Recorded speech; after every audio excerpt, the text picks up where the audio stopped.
Having discussed in our previous talk what is the soul building, the role of leadership, and all those things, now we'll go further in a very deep way how to cultivate the corporate soul. Cultivating the corporate soul is a very technical strategy with all effort from top to bottom leadership, specifically the onlookers, the observers of the organization, the main theorists of the organization, the main leaders of the organization, and preferably the role of training and development comes into this picture very heavily. The soul is placed in the body like a rough diamond. I repeat, the soul is placed in the body like a rough diamond and must be polished, or the luster of it will never appear. This is what Daniel Defoe has pointed out about the soul. The soul of any organization is the essence of the flow of energy. I am bringing this to the other aspect compared to my previous talk. I repeat, the soul of any organization is the essence or the flow of energy of the collective individuals that embody the workplace.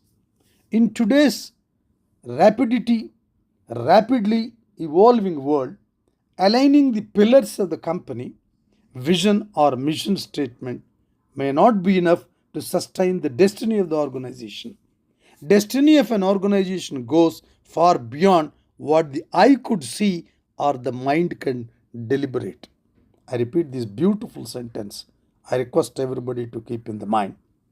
Destiny goes far beyond what the eye could see or the mind can deliberate. This is what building of the soul. Destiny is the hidden power or fate of the company. So, have you ever stopped to ponder what is the true destiny of your company? Most leaders would say the destiny of their company is based on sustaining or increasing a profit over an extended period of time. While this is a vitality important for the success of any company, how does the company's culture truly impact that profit and running the organization in a very stylish and effectively? Equally important, how does the destiny driven leader, I repeat this word, how does the destiny driven leader cultivate the company's soul? How do these leaders cultivate the organizational soul? The workplace is made up of emotional beings who are either in a good place or a bad place. Depending on their circumstance, these temperamental moods determine whether the work environment is positive or negative. These temperamental moods have to be streamlined into a flow. That is only through building a corporate soul or an organizational soul. When there are people who naturally thrive, some strive to thrive, and others just drive when it comes to exploring their full potential. Here again the word exploring the full potential can be done by building the soul only. We cannot fault the divers for not being thrivers. We must simply understand they may not have even been reminded of their own magnificence. Sadly, no one has held the mirror up to show them the reflection of their greatness. This is what is soul building. The crux and concept the building, soul building is. The organization must be in a position to show everyone that they have held with a mirror to show them a reflection of their greatness. You must project in his mind that is reflecting him with his potential, his greatness, the role of his organization, which he can climb the ladder, bring high level of effectiveness. What I have to come to realize is that many adults are emotionally wounded like small children who have never been fully asked the question.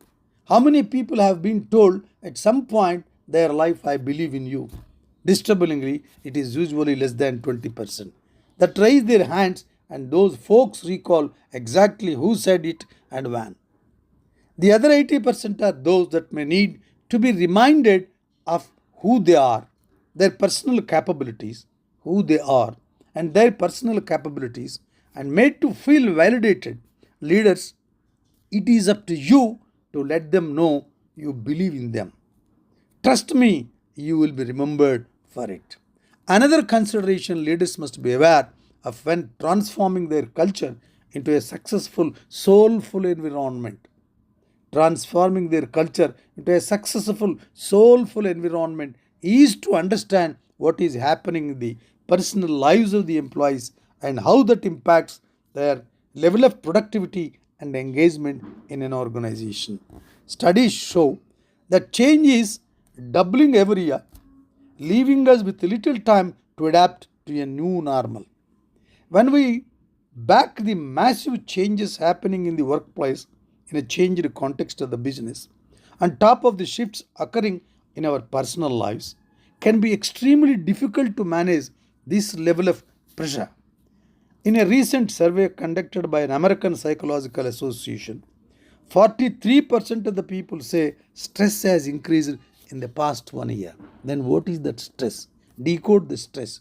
How to avoid the stress, not individual level, but at the level of an organization by building up a corporate soul, which will be the panacea to understand, eliminate, and build up to show that every person about his capacity and there is multiple capabilities of rising himself and working at the higher level of productivity to the organization. The respondents, it is no surprise that many of them recent survey indicated the biggest change occurring in their life is health related concern. Yeah, this is very, very important. How it is being, the stress is being affected by the health of the workers and the managers. A company is only as evolved as its people. An organization is only as evolved as its people. We can focus on strategy, innovation, and leadership competencies all day long, but until we take the time to devote the proper energy toward enriching the lives of each valuable employee. I repeat this beautiful sentence. Enriching the energy, enriching the capacity of every individual, each valuable employee to the collective culture will struggle to evolve. Only this struggle, leading this struggle into an apt leader by leaders only can create organizational soul by building a culture. Cultural transformation is the direct result of the personal transformation of its people. Soul building of an individual will lead finally to the transformation of its people and its people, which will build the soul and corporate transformation or any organization to work with a soul, work with that from art of dedication to the level of art of achieving for excellence. Taking leadership role, the top leadership must awaken their minds to see their own true essence in the first step toward unified workforce and even bigger, a peaceful coexistence. We are depending on you, the leaders of the corporate world, to take care of your people and provide them with the tools to thrive. If not you, who? If not now, when? If not you, who will give? If not now, when will you do? If the organization is declining in its true soul spirit, when will you rectify? So this is immediately has to be done by the top management down to the level of a normal manager in building up this corporate soul. Perhaps we can call this is new CSR, that is corporate soul responsibility.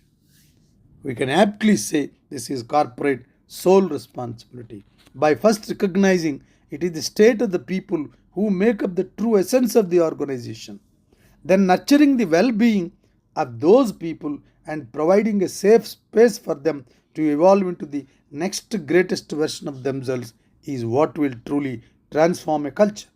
And when people feel encouraged, capable, and are aligned to the main purpose, main running of the organization with a sense of purpose, perhaps their own destiny, they will lead your organization well into the future with a soul.